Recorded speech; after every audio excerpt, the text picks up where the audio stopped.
Our generation will witness the end of pioneer Bible translation. Over the next few minutes, we will provide the evidence for this claim and explain why it's significant. The Bible was originally written in Hebrew, Aramaic, and Greek, and has been translated into far more languages than any other book written in the history of mankind. By the end of 2019, portions of the Bible had been translated into about 3,200 languages worldwide. From the Septuagint, which was the first translation completed in 260 BC, until the year 2018, the number of translated languages has risen exponentially. Exponential growth is a form of growth that isn't perceptible for a long period until an inflection point is reached. Once the inflection point is passed, growth rates explode and the saturation point is reached within a short period of time. The saturation point for worldwide Bible translation will be when all languages that need a Bible translation have one. Experts estimate that between 3,500 and 3,800 languages of the world need a Bible translation because they could not be reached with the message of the Bible otherwise. According to current trends, we will reach this target between 2026 and 2031. Our generation will thus witness the end of pioneer Bible translation. According to Christian eschatology, this event is tied to the end of the world. Among a host of catastrophic signs, the universal proclamation of the gospel is the only positive sign for the end of the ages. Jesus himself declared, "And this gospel of the kingdom shall be preached in the whole world for a witness to all the nations, and then the end shall come." Although Bible translation is not the only way of proclaiming the gospel, the number of translated languages nevertheless provides a precise measure of the extent of its proclamation. In apologetic courses at some theological seminaries, the current state of worldwide Bible translation is taught as empirical evidence for the existence of God. If God did not exist, how would it be possible to sustain a global effort with so many actors for 2,300 years? Worldwide Bible translation occurred historically in three phases. A period of low growth between 260 BC and 1814 AD, a period of sustained high growth between 1815 and 1914, and a period of explosive growth from 1915 until today.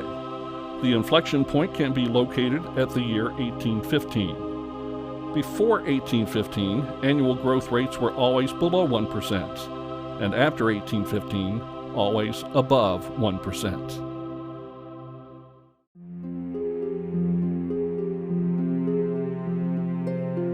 The Septuagint was the first translation of Bible portions ever accomplished. The Greek king of Egypt, Ptolemy II, asked 72 Jewish scholars to translate the Torah from Hebrew into Greek. These scholars completed the translation in Alexandria in 260 BC, and their work was published at the famous ancient library of Alexandria. The second language into which portions of the Bible were translated was Palestinian Aramaic. When the Jews returned from the Babylonian exile around the year 532 BC, they spoke Aramaic, the official language of the Babylonian Empire, not their ancestral Hebrew language. They needed an interpretation when they listened to the Hebrew Bible. This translation into Aramaic is called Targum. It was initially oral and then written down later, probably starting around the year 120 BC. It was the language that Jesus spoke. Before the Torah was translated into any additional language, the biblical canon was expanded to include the books of the New Testament. These books cover the story of the birth of Jesus Christ.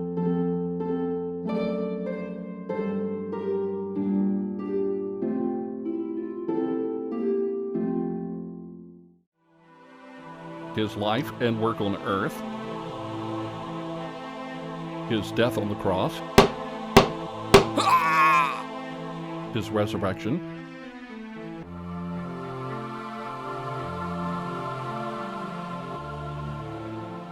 the story of the first churches, and the book of Revelation, which is the book about the end of the world.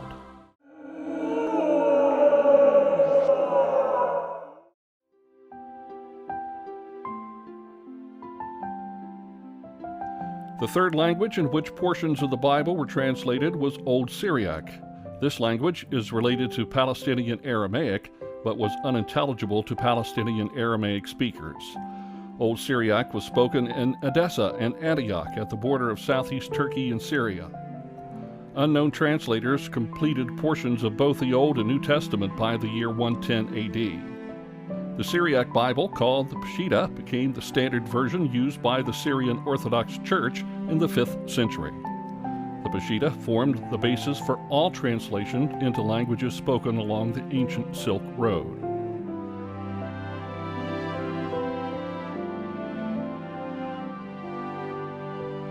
In the ancient world, there were three main trade routes along which people moved: the Cappadocian Road, the Silk Road, and the Trans-Saharan Road. On the Cappadocian trade route, missionaries reached the Goths, who lived in the area of modern-day Bulgaria and Ukraine on the shores of the Black Sea. Gothic was an Eastern Germanic language related to English. The conversion of the Goths is generally attributed to Wulfila, who was consecrated as bishop of the Goths in the year 342 AD. Wulfila created the Gothic alphabet and translated the whole Bible around the year 350. The Goths played an important role in the fall of the Roman Empire. Their civilization peaked around 400, went into decline, and became extinct before the 9th century. The fifth language into which portions of the Bible were translated was the Sogdian language spoken in Samarkand, an important station on the Silk Road in modern-day Uzbekistan. Sogdian is an Indo-European language into which missionaries translated the book of Psalms and the Gospels of Matthew, Luke, and John. The translators used the Sogdian alphabet, which is a descendant of the Aramaic script and the parent of the Uyghur and Mongolian scripts. The Sogdians were driven away from Samarkand by Uzbek and Tajik tribes in the 16th century, but have survived as a small tribe in Uzbekistan today. The sixth language was Coptic, found along the Trans-Saharan Road in Egypt. Egyptian Christians believe that the Coptic Church was founded by Mark the Evangelist in the 1st century. As the Hellenistic culture enjoyed prestige, the Egyptians adapted and expanded the Greek alphabet for writing the Coptic language, and translated the Septuagint and the Greek New Testament into Coptic. The exact translators are unknown, but the earliest manuscripts can be traced back to the year 400. The seventh language to receive a translation of scriptures was Latin. The Bishop of Rome commissioned the Church Father Jerome to translate the Bible into Latin. Jerome spent considerable time in Bethlehem to access the original Hebrew text. A statue at the Church of Nativity in Bethlehem commemorates his stay. He accomplished the task in 405 AD, and his translation, the Vulgate, was the authoritative Bible in Europe for more than 1,000 years. The eighth language was Armenian, which was used in the Caucasus region. Gregory the Illuminator converted the Armenians to the Christian faith as early as the year 301. About 100 years later, the language expert Mesrab Mashtots created the Armenian alphabet and translated the Bible into Old Armenian around the year 411.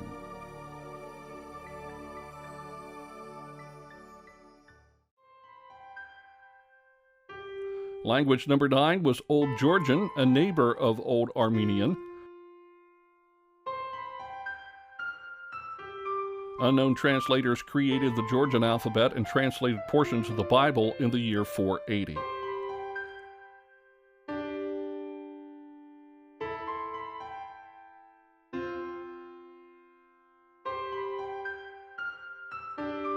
Language number 10 was Ge'ez, or Ethiopian. The Syrian missionary Frumentius converted the Ethiopian king of Aksum to the Christian faith in 383. 100 years later, in 480, a group of Syrian missionaries translated the Bible into Ge'ez. Ge'ez became the liturgical language of the Ethiopian Orthodox Church after the 10th century.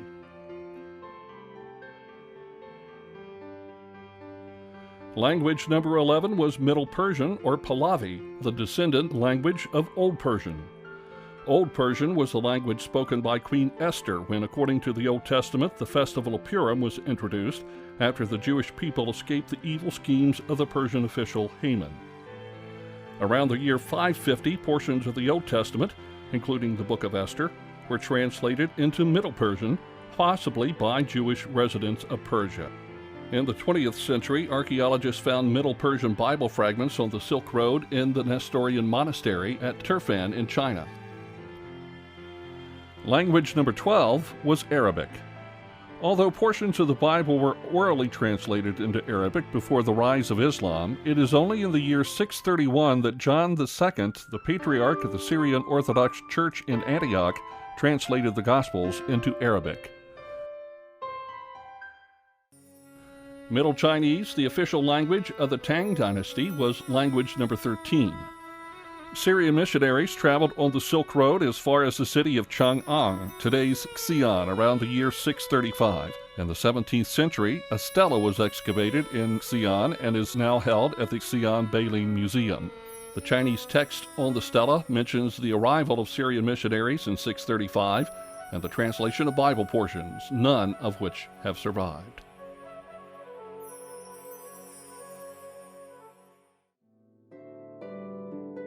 The next three languages were located in Europe. Language number 14 was Old High German. The English missionary St. Boniface felled the Donar oak in Fritzlar in Germany around the year 723. Seeing that the god Donar did not punish him for this, many German tribesmen converted to the Christian faith. In the year 810, monks at the Monse Monastery in Austria translated the Gospel of Matthew into Old High German. Language number 15 was Old English. The Roman monk Augustine converted the English king Ethelbert in 597 and built a Benedictine monastery in Canterbury. After the Christian faith was firmly grounded in England, monks at the monastery of St. Augustine translated the Book of Psalms and possibly other portions of the Bible into Old English in 850.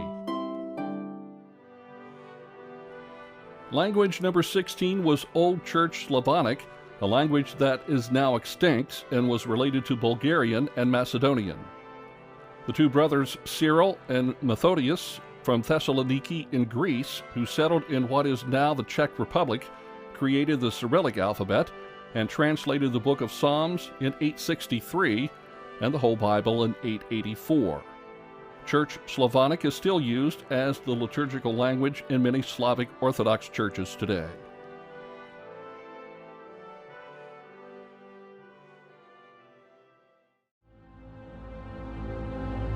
Between the years 900 and 1200, translation projects appear to have been mostly frozen without any known output of scriptures. Three factors explain this inactivity. Firstly, Europe was linguistically fragmented with hundreds of vernacular languages that had proliferated after the fall of the Roman Empire. Most languages did not exhibit a single obvious variety upon which a translation could be based. Secondly, the popes developed a negative attitude toward translating the Vulgate, the Latin Bible, into the vernacular languages of Europe. This culminated in prohibitions at the councils of Toulouse in 1229 and Tarragona in 1234 against reading and translating the scriptures.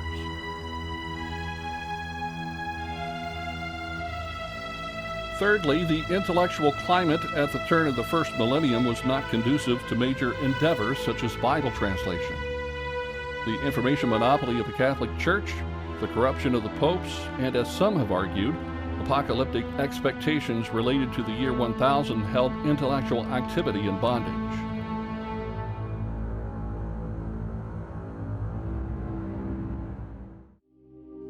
In the age of scholasticism, critical thinking was gradually reintroduced, but this did not substantially increase the number of scripture translations, at least not between 1200 and 1400.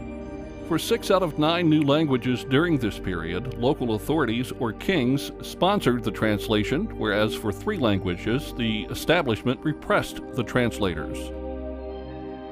Peter Waldo and his disciples, the Poor of Lyon, commonly known as the pre-Reformation movement of the Waldensians, were excommunicated and persecuted by the Catholic Church. They translated the New Testament into Waldensian Vaudois, a dialect of Old Occitan, around the year 1190. By contrast, the kings of Norway enthusiastically supported the Stjorn translation of the Old Testament into Old Norse, completed around the year 1205. Most of the translation was done at their court. The Cathars, another Christian movement that was violently suppressed by the Catholic Church, translated the New Testament into the major dialect of Old Occitan around the year 1250.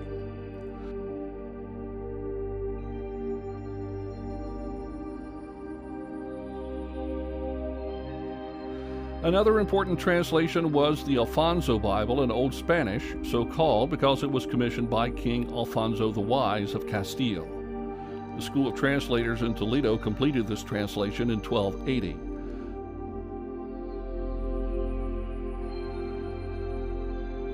The Bible Historiale was translated by Guillart de Moulin into Old French in 1297.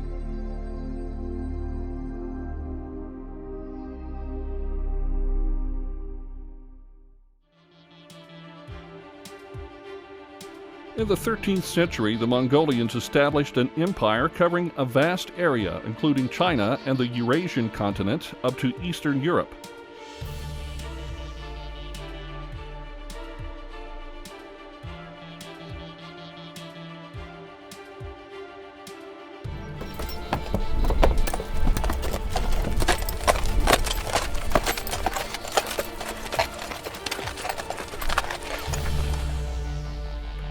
Kublai Khan, the grandson of Genghis Khan, requested the Pope to send missionaries to his Chinese Khanate. Pope Nicholas IV sent his envoy John of Montecorvino to the Mongol court in China. By 1307, John had translated the New Testament into Old Uyghur, which was the lingua franca of the Mongolian elite at the time. Scribes of the city of Augsburg in southern Germany translated the New Testament into Middle High German in 1350. One copy is still displayed at the municipal library in Augsburg. In 1360, the monk Peter Nagel translated the Vulgate Bible into Middle Dutch at the Carthusian Monastery in the municipality of Hern in Belgium. His translation is known as the Hern Bible and became the basis of later Dutch translations.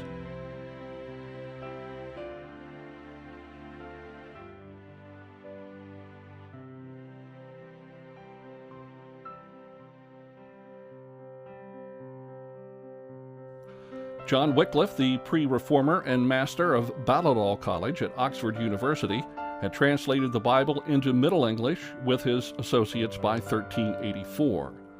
Wycliffe and his Lollard followers, who were itinerant lay preachers, were persecuted by the ecclesiastic authorities, partly for their insistence on vernacular Bible translations. Such translations represented a challenge to the information monopoly of the Catholic Church. Two pivotal events made an impact on the history of Bible translation: the invention of the printing press by Johann Gutenberg in 1455, and the discovery of the New World in America by Christopher Columbus in 1492. The emergence of the printing press undermined the information monopoly of the Catholic Church in two ways. Firstly, it enabled Martin Luther and other reformers to disseminate their views by bypassing the censorship of the Catholic Church. Secondly, the printing press signaled a move away from Latin towards vernacular languages. Although the first printed book was the Vulgate, a stream of printed Bibles in 25 European and 5 Asian languages followed suit in the 15th and 16th centuries.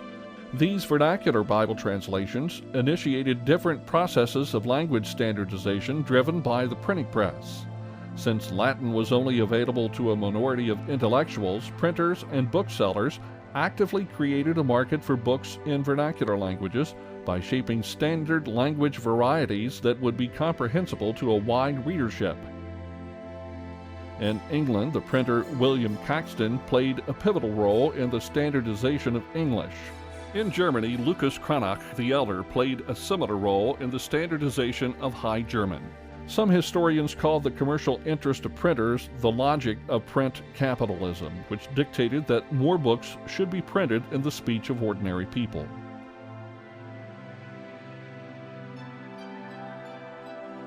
The discovery of the New World by Christopher Columbus in 1492 inaugurated a period of exploration, conquest, and colonization that led to the rise of global trade. A cascade of European colonial empires were established worldwide. This put an end to European isolation by Islamic polities, which had dominated strategic parts in Europe, Africa, and Asia for centuries. Yet it took over 300 years before the end of European isolation led to a substantial increase in translated Bibles. Between 1500 and 1814, scriptures were translated into 64 new languages, 7 languages on the American continent, 34 European languages, and 23 Asian languages, but no African languages.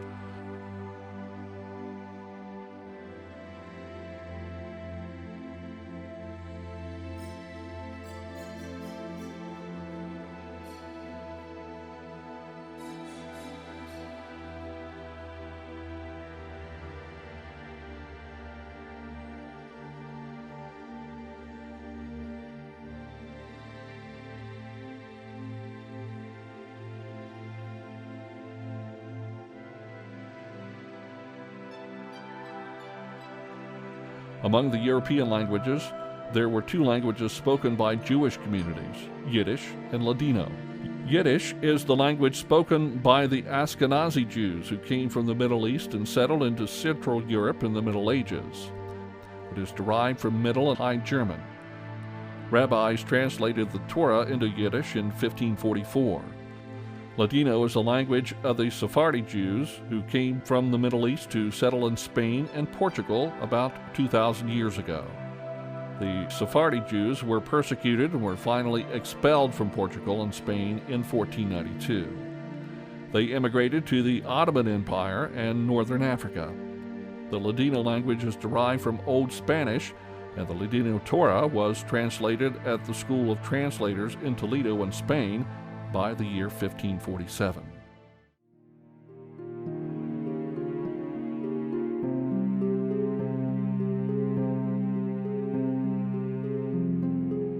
The low growth in the number of languages with scriptures following the discovery of the New World was due to the fact that the early explorations were made by Catholic nations that operated under the information monopoly of the Catholic Church.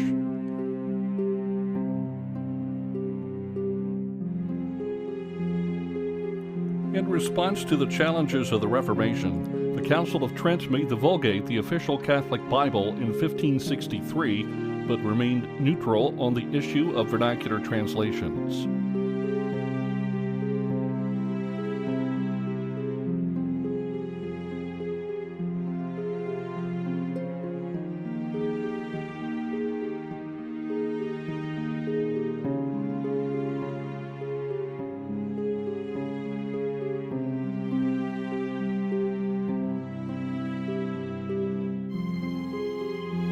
Pope Gregory XV founded the Sacred Congregation for the Propagation of the Faith in 1622 with the aim of bringing all Catholic missionaries under one unified administration.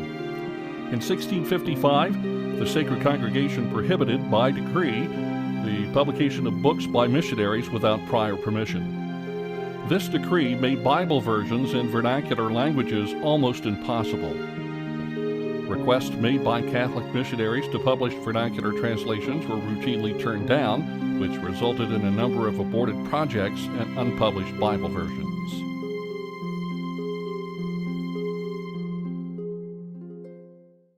This began to gradually change when Protestant nations such as the Netherlands and England started to build their own colonial empires. The Dutch established colonies in Southeast Asia, Taiwan, Malaysia, and Indonesia. The first language of Southeast Asia with a partial Bible translation was Malay, an important vehicular language spoken in Malaysia and Indonesia. Albert Cornelis Roel translated the Gospel of Matthew into Malay in 1629. As an agent of the Dutch East India Company, he was trained to work among indigenous populations. The Gospel of Matthew was published in a Malay-Dutch Diglot version by the Dutch East India Company in the Netherlands.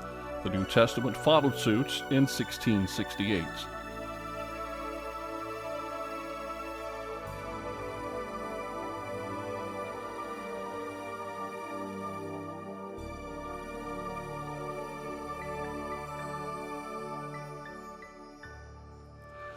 In the wake of the Pilgrim Fathers sailing to the New World in 1620, the British established the 13 colonies that later morphed into the United States of America. The first language in the New World with translated Bible portions was Wampanoag, an Algonquin language spoken in the coastal regions of Massachusetts and New Hampshire. John Eliot, an English Puritan missionary, learnt Wampanoag, created a Romanized alphabet, and translated the whole Bible into Wampanoag before 1663. 1,000 copies were printed, the first Bible printed on American soil. John Eliot instituted a kind of theocracy among the hundreds of converted Indians, modeled on Moses' government of the Israelites in the wilderness, as in the book of Exodus, chapter 18. The Dutch also established Taiwan as a colony for a short period of time. First Bible portion translated in an Aboriginal language of Taiwan was in 1661. Daniel Gravius, who was a Dutch clergyman, worked in Taiwan around the year 1650. He settled in an indigenous village of the Siraya people and translated their language in a Romanized script. He translated the Gospel of Matthew into Siraya in 1661. The Gospel was published as a Siraya Dutch Diglot version in Amsterdam in 1662. During the Qing or Manchu dynasty, the number of Siraya speakers declined, and in the late 19th century, the language became extinct.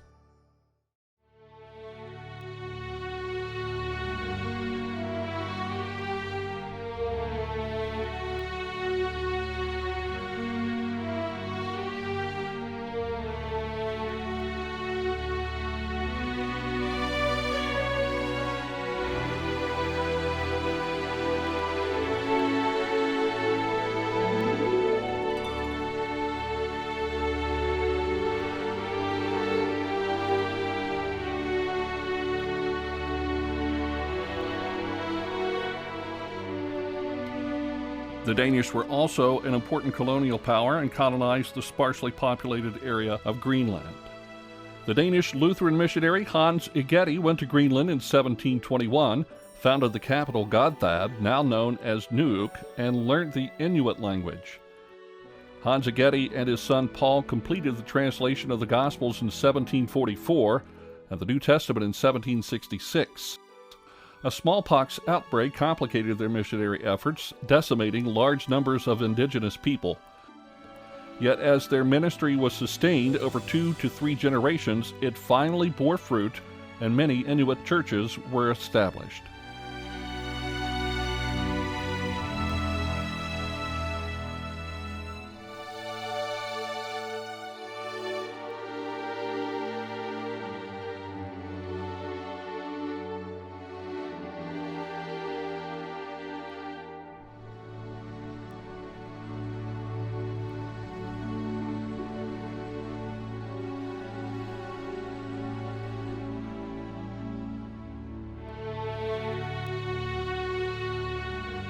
The English shoemaker and missionary William Carey is regarded as the father of modern missionary societies. He founded the Baptist Missionary Society in 1792, the first modern missionary society. He left England and settled in Calcutta in 1793. He then relocated to Serampore in the Danish district by the year 1800. There, together with other missionaries, he established a printing press.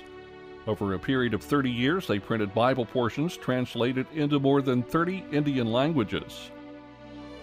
The first of these languages was Bengali, followed by Urdu, Hindu,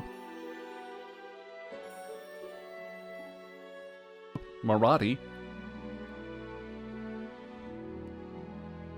Sanskrit,